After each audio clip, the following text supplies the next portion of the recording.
Salut tout le monde, j'espère que vous allez bien. Avec Jeff, nous sommes actuellement chez quelqu'un qu'on commence à bien connaître. On est chez Stan Guitars, qui est donc établi du côté de Lavore. Donc pour ceux qui sont nuls en géographie comme moi, c'est du côté est de Toulouse, c'est pas si loin que ça. Et avec Jeff, on a dit tiens, on va lui rendre une petite visite pour voir qu'est-ce qu'il y a à l'atelier, parce que franchement, ce qu'il fait, c'est de la qualité hyper top moumoute. Justement, on est maintenant au cœur de là où tout se passe, donc c'est l'atelier. Alors. Ouais. Exactement, vous voulez peut-être un peu de lumière, hein, c'est quand même plus valorisant. Donc là, voilà, c'est l'atelier, une partie de l'atelier, puisque bon, après l'activité se décompose, j'ai plusieurs endroits pour faire le reste, mais voilà, c'est ici que j'accueille les clients dans la vie de tous les jours, en réparation, réglage, etc. Et puis la fabrication. Donc la marque est issue de l'atelier de lutherie qui fait de la fabrication et de la réparation à la base. Et donc la marque Stan Guitars, pas guère différent de ce que les gens proposent, en gros, c'est de la guitare, de la basse, électrique ou acoustique. Du haut de gamme, évidemment, en général. Enfin, quand je dis évidemment, ça coule pas de source, mais naturellement, ce que j'essaie de proposer, c'est quelque chose de très qualitatif. Pas full sur mesure, puisque j'ai mes propres modèles, mais bon, à partir de là, avec les clients, à partir du moment où ils aiment les formes, etc., en général, toutes les guitares et les basses proposées découlent de ces modèles-là, avec des specs qui sont propres aux gens, et voilà, en essayant de faire l'instrument ultime qui donne envie de jouer et de pas le laisser poser dans un coin et de le martyriser, quoi. Super. Donc, voilà. Alors, là, officiellement, ça fait combien de temps que tu es ouvert?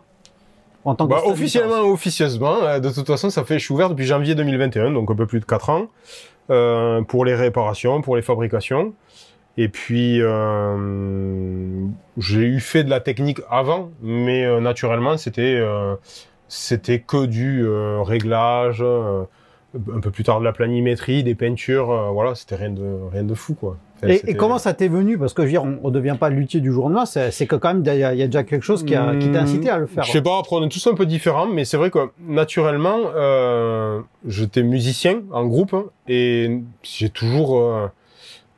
c'est un peu l'esprit un peu comme ça, il faut comprendre les choses, pourquoi, comment, puis souvent de jamais être satisfait. Bon, ça c'est des traits communs aux gens dans l'art ou dans la créativité. Voilà, c'est de dire l'instrument que j'avais acheté à l'époque, il n'y a rien qui va par rapport aux attentes du jour, donc comment faire pour améliorer. Puis le fait d'avoir fait également de la sonorisation, live et studio, ça m'a poussé à comprendre un peu plus dans la chaîne du son, en fait, que l'instrument avait... c'était la première, enfin après le joueur, c'était le premier maillon de la chaîne, donc il fallait maîtriser pour avoir quelque chose de qualitatif, il fallait déjà maîtriser ce premier élément de la chaîne, quoi. Donc naturellement, moi je réglais mes propres trucs pour l'amener jusqu'à de la qualité, et puis quand est venu le temps de changer de carrière, faire des instruments de qualité de A à Z, quoi. Voilà. Et justement, alors, dis-nous un petit peu le parcours qui t'a amené à te dire c'est bon, allez, je me lance. Parce que c'est pas de l'autodidacte pur, c'est pas possible. Ça pourrait, parce que pour deux raisons. Parce que d'une part, ce métier est pas réglementé, il y a pas de, tout le monde peut se monter du jour au lendemain. Et deuxièmement, il y a des gens qui ont du talent et qui travaillent dur pour faire des bonnes choses sans nécessairement faire des parcours typiques. Et en l'occurrence, en lutherie, il n'y a pas de parcours typique, puisqu'il n'y a pas d'école, enfin, il y a peu d'écoles très sérieuses, il n'y a pas de diplôme reconnu par l'État. Voilà. Donc moi, je suis venu à ça parce que mon métier avant, évidemment, comme beaucoup, c'est de la reconversion pro. Ça nous satisfait pas. C'est ouais, tu t'épanouis pas, quoi. Dans ce que on a besoin aussi d'avoir ce retour. C'est ça qui est gratifiant à la lutherie. Enfin, lutherie comme dans beaucoup d'autres métiers, mais en tout cas d'avoir le client qui récupère l'instrument, que ce soit un instrument du commerce qu'il est venu faire régler ou l'instrument que j'aurais fabriqué, les étoiles dans les yeux quand il ouvre le fly case, quand il l'apprend, c'est dire putain, c'est le meilleur truc que j'ai joué jusque-là, ou ça c'est l'accomplissement ultime, et au moins on a plus de... c'est une valorisation directe en fait du travail, quoi, en gros, alors que dans du salariat, souvent l'entreprise, on fait notre journée, voilà, on va pas nous dire à la fin de la journée c'est super, voilà, bim, allez tiens, voilà 100 € de plus parce que t'as bien fait ton job, voilà, c'est juste bête, alors qu'ici on est gratifié par la relation client et le résultat, quoi. Donc ouais, non, moi j'étais facteur, et puis formé, voilà, j'ai décidé d'être légitime, enfin pour me légitimiser aux yeux des clients, enfin des futurs clients de l'atelier, d'aller me former en Angleterre chez Crimson d'abord, en électrique, puisqu'au départ, j'éprouvais pas forcément un amour particulier pour les acoustiques plus que ça. Et puis, bon, ben, une fois l'atelier monté, quand même, on se rend compte que finalement, on brasse beaucoup d'acoustique en réparation, en réglage. Bon, malgré tout, j'en joue un peu, donc le plaisir quand même. Et de se dire, ben, il faut compléter ce parcours-là. Il n'est pas complet. De toute façon, un luthier n'est accompli qu'à la fin de sa carrière. Et encore, je veux dire, pour faire le tour du sujet, c'est pas, ça se fait pas en un clin d'œil. Donc au final, ouais, partir chez Echo d'Artiste en France pour faire un cursus folk accéléré, parce que j'étais déjà monté, il me fallait assurer l'atelier un peu. Et puis voilà, donc j'avais prévu d'aller faire un autre cursus à Séville pour faire de la classique, hein, et puis bon, par la force des choses maintenant, j'ai dit c'est bon, ça suffit, il y en a bien assez. Déjà pour arriver à être compétent, faire de la qualité déjà sur un nombre restreint de types d'instruments différents, voilà, je préfère faire peu de choses et le faire bien plutôt que d'essayer de ratisser trop large, quoi. Ici, c'est l'endroit où j'habite, en fait, je pense, hein, le tapis pour dormir. tellement on y passe de temps. Et puis après, voilà, tout l'outillage, le matériel nécessaire pour intervenir ou fabriquer des instruments. Donc bon, il n'y a pas besoin de forcément beaucoup d'espace, mais voilà, faut être très organisé et avoir les bons outils. Et puis voilà, donc ça c'est la première partie avec la machinerie et l'outillage main. Et après il y a une autre partie que je vais vous montrer avec le showroom studio entre guillemets. Et là maintenant, on est là où ça va nous intéresser le plus. Venez, on vous montre le studio. Oui, bienvenue dans le bordel organisé. Donc normalement c'est le showroom Stan Guitars, donc à savoir tous les instruments en stock et bien plus encore, puisque bon, j'ai souvent après mes premiers instrus, etc. Et donc ici, avec la partie home studio, studio photo, et puis bon, banc d'essai, puisque les clients peuvent venir réserver un créneau pour tester ces instruments-là. C'est super bien installé, hein, franchement. Ouais, bon, ça se fait après ça se fait au fur et à mesure, parce qu'on se rend compte qu'on a toujours besoin d'un peu plus d'espace. Enfin, on manque toujours d'espace pour les instruments clients en réparation. On manque toujours d'espace parce que si on fait des instruments en stock, faut mettre des flycases, faut mettre des instruments... et puis surtout, ben, faut essayer de les mettre un peu en valeur parce que c'est difficile avec un atelier aussi petit. Je pourrais pas avoir des guitares en expo devant la vitrine, donc bon...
Le profil du manche est terrible.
micro, tu verras. Passe sur le micro manche. Là, tu vas être...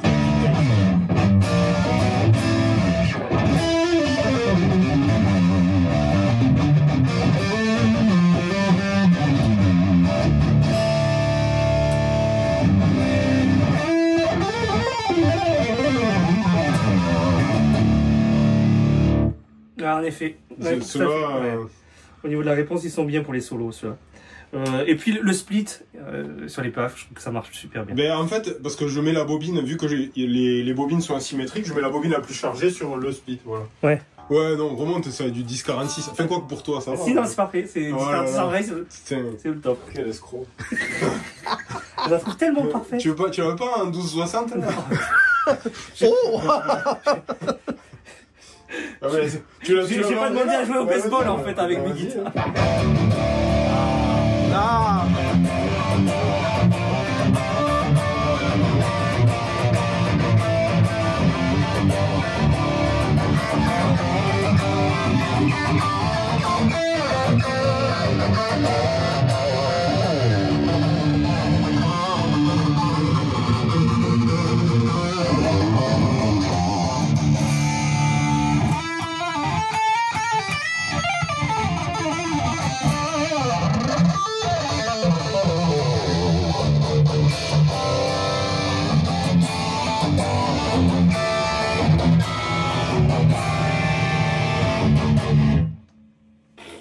Ça marche. Ah, ça marche.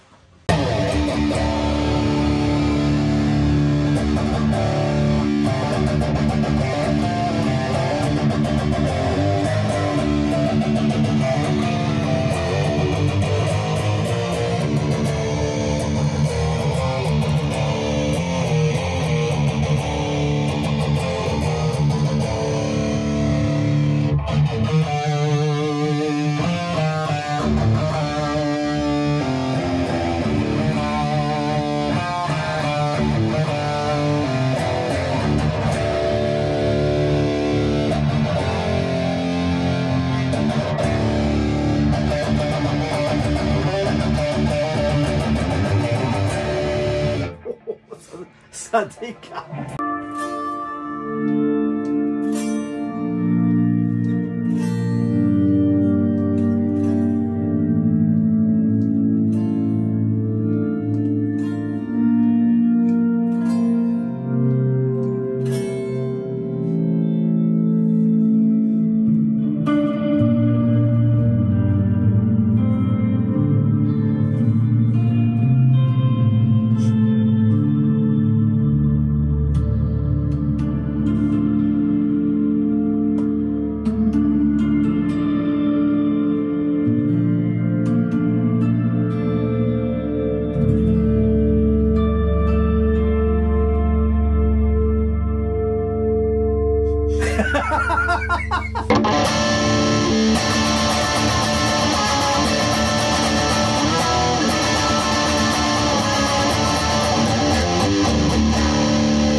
Ouais, les graves sont...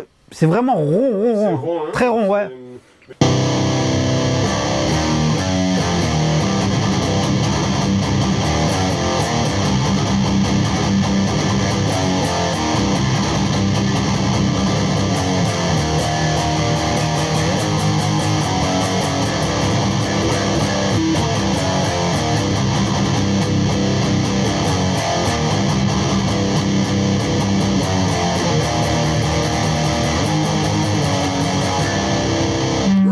Bah en tout cas, merci beaucoup Nico de nous avoir fait visiter donc le lieu où tu travaillais. Ouais, et puis franchement, c'était un plaisir, c'est cool de... C'est vrai que c'est pas courant qu'on puisse visiter comme ça des endroits où je veux dire, nos instruments préférés prennent vie. C'est ça qui est formidable. Ben, en fait, j'ouvre pas naturellement l'atelier comme ça, mais c'est vrai que de fait, en fait, les clients viennent souvent regarder les instruments ici pour rêver un peu. Donc, c'était tout naturel de vous faire profiter aussi de l'expérience de l'atelier et du pseudo showroom. En tout cas, merci beaucoup pour la mise en lumière hein, et pour vos vidéos qui déchirent. Ah ben merci beaucoup.